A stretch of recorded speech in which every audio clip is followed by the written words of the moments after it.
반갑습니다. 역사를 바로 알면 미래가 보인다. 오늘은 청일전쟁 후에 조선 왕실에 대해 잠시 살펴보도록 하겠습니다. 1894년 6월 청나라와 일본이 조선의 지배권을 놓고 다투게 되죠. 이것이 바로 청일전쟁입니다. 1882년 조선의 신식 군대와 구식 군대 간의 갈등으로 일어난 이모군란과 1884년 조선에서 일본의 지원을 받은 개화파가 일으킨 갑신정변을 거치면서 일본은 청나라에 2번이나 걸쳐서 다 패하고 말았습니다. 그 후 일본은 청나라와의 전쟁을 치밀하게 준비하기 시작했습니다.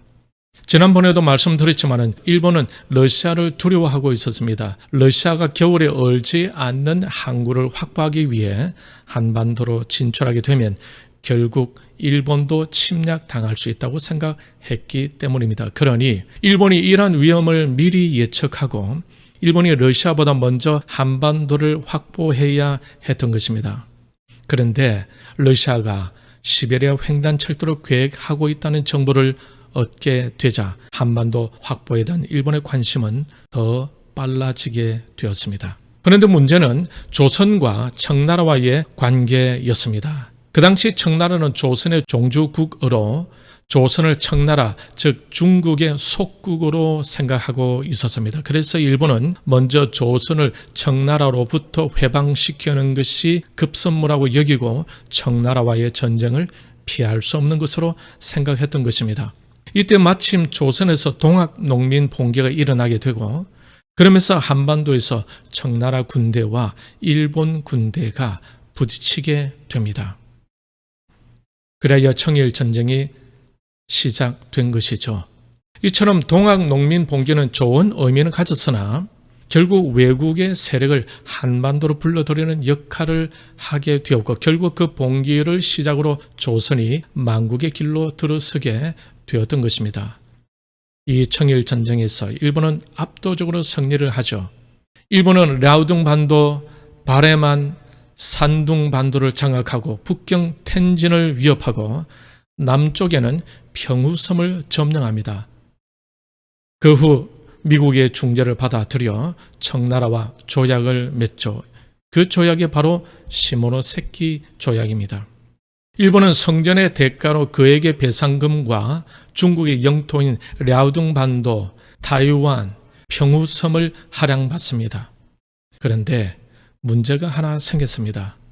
일본은 전쟁에서는 승리했지만 러시아가 프랑스와 독일과 합세하여 랴오둥반도를 청나라에 돌려주라고 요청한 것입니다.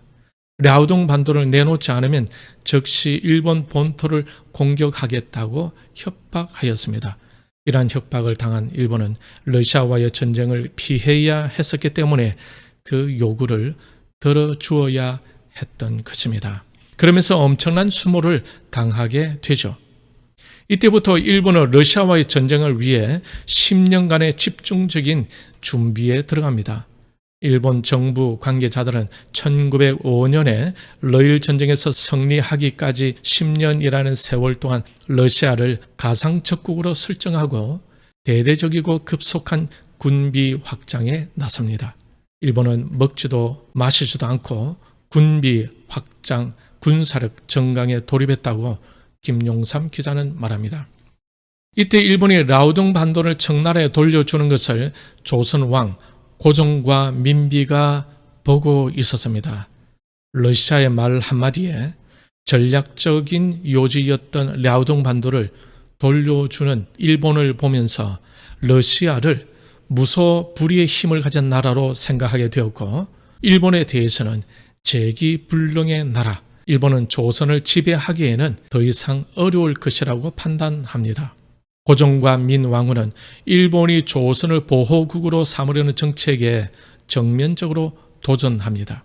그러면서 그들은 재빨리 더 강하게 보이는 러시아와 손을 잡는 방법을 택했습니다.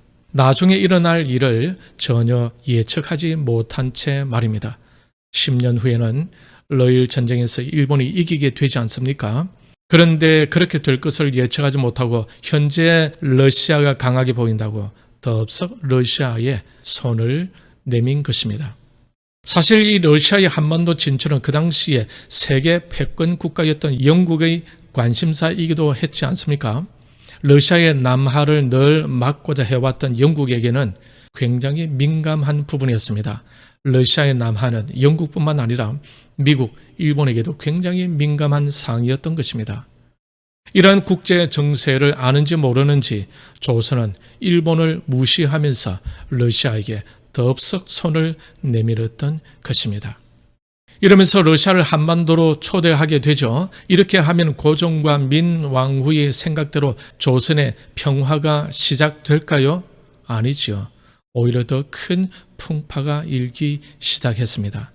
러시아를 조선으로 초대하기 위해 고종과 민왕후는 패전으로 조선에서 물러난 청나라가 보유하고 있던 특권들을 러시아에게 다 제공해야 했습니다. 이것에 대한 표현으로 김용삼 기자는 이렇게 말하고 있습니다.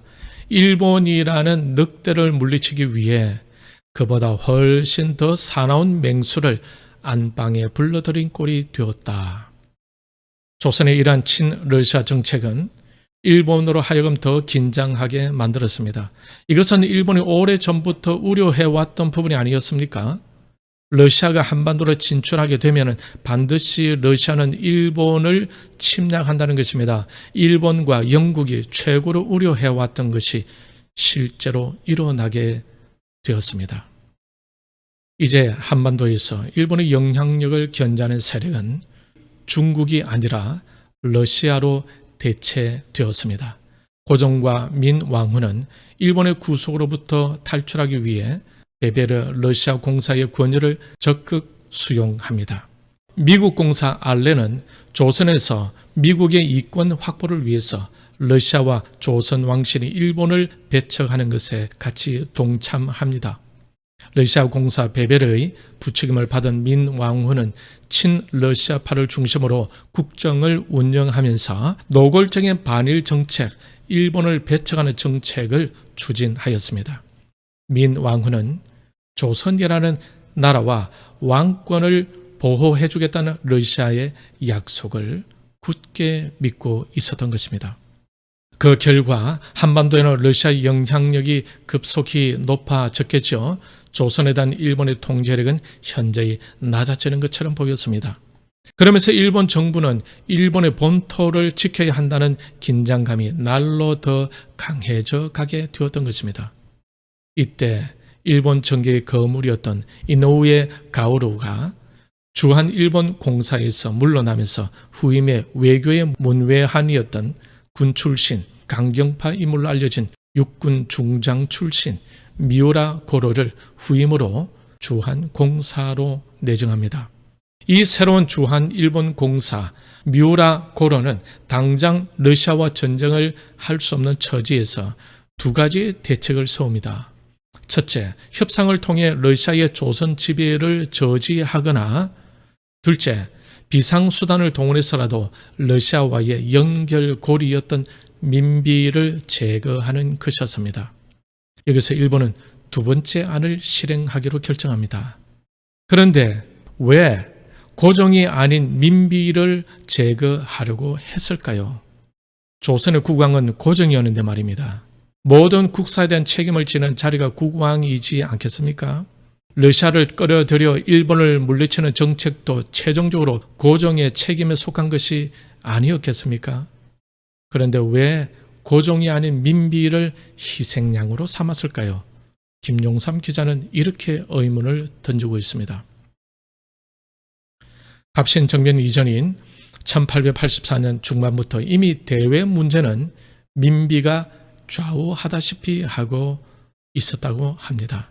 그 당시 주한 일본 공사였던 미우라는 그의 회고록에 민비에 대해서 이런 말을 남겼습니다.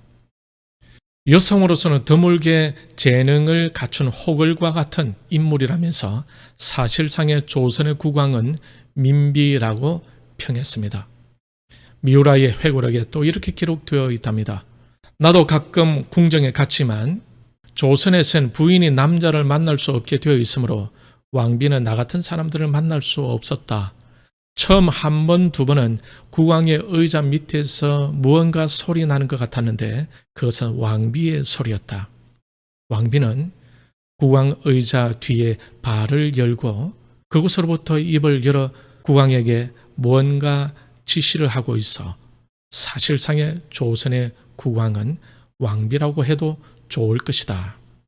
이러한 민비의 모습은 이전의 공사였던 이노우의 가오르 공사 때에도 그랬다고 합니다. 그래서 민비의 친러시아 반일본 정책을 저지하기 위하여 일본은 민비를 제거하기로 가닥을 잡은 것입니다.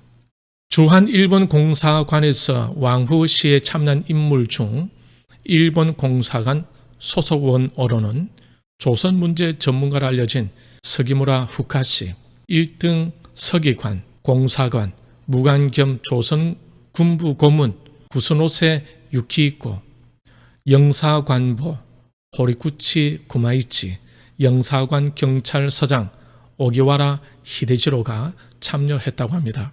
여기서 구스노세 유키이코는 당시 조선에 주재한 일본군 가운데 최상급자였고, 호리구치 구마이치는 도쿄 제국대학 법학부를 수석 입학한 재원이었습니다. 이러한 주범격으로 참여한 인물들을 보게 되면 이들은 행동만 앞세우는 단순 무식한 낭인, 깡패, 칼잡이, 무례배라고 부르기에는 격이 맞지 않는 높은 지성의 소유자이자 지식인들이었다고 김용삼 기자는 말하고 있습니다. 드디어 민비 시해의 날이 다가왔습니다. 1895년 10월 8일 새벽 왕비 침실에 난입한 미야모토 소위 특무조장 마키, 낭이 나카무라가 민비를 발견합니다. 그들은 왕후를 마룻바닥에 내동댕이 친 다음에 가슴을 발로 3번 짓밟은 후에 미야모토 소위가 칼로 찔러 시해했고, 그 다음 나카무라가 또다시 칼로 시해를 했습니다.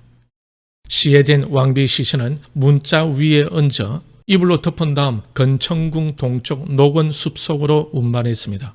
그리고 장작 더미 위에 올려놓고 석유를 뿌린 다음 소각합니다.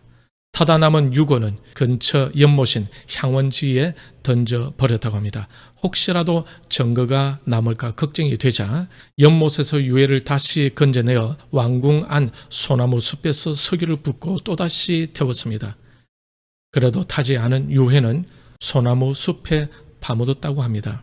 이것에 대해서 조선 말기의 시인이자 문장가이며 유교적 지식인이었던 황현은 그의 저서 매천 야록에서 왕후는 기민하고 권모술수가 많았는데 정치에 관한 20년 동안 점차 나라를 망국에 이르게 하더니 마침내 천거에 없던 변을 당했다라고 기록하였습니다. 이처럼 미래를 바르게 예측하지 못하면서 나라를 혼란으로 몰아넣는 역할을 하던 민비는 이슬처럼 사라지게 되었습니다.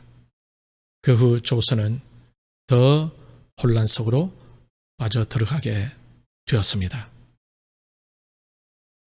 오늘은 여기까지입니다. 청일전쟁 후 조선의 왕실의 모습과 민비 시해 사건에 대해서 간단히 살펴보았습니다. 다음에는 고종의 아관 파천에 대해서 살펴보도록 하겠습니다. 역사를 바로 알면 미래가 보인다. 역사를 바로 알아야 지금 현재의 나를 알 수가 있고 나아가야 할 미래의 방향을 볼 수가 있습니다. 역사 속에 유유히 흐르는 하나님의 손길을 깊이 묵상하면서 남은 주간도 믿음으로 승리하시길 바랍니다. 시청해 주셔서 감사합니다. 다음에 또 뵙겠습니다. 승리하십시오.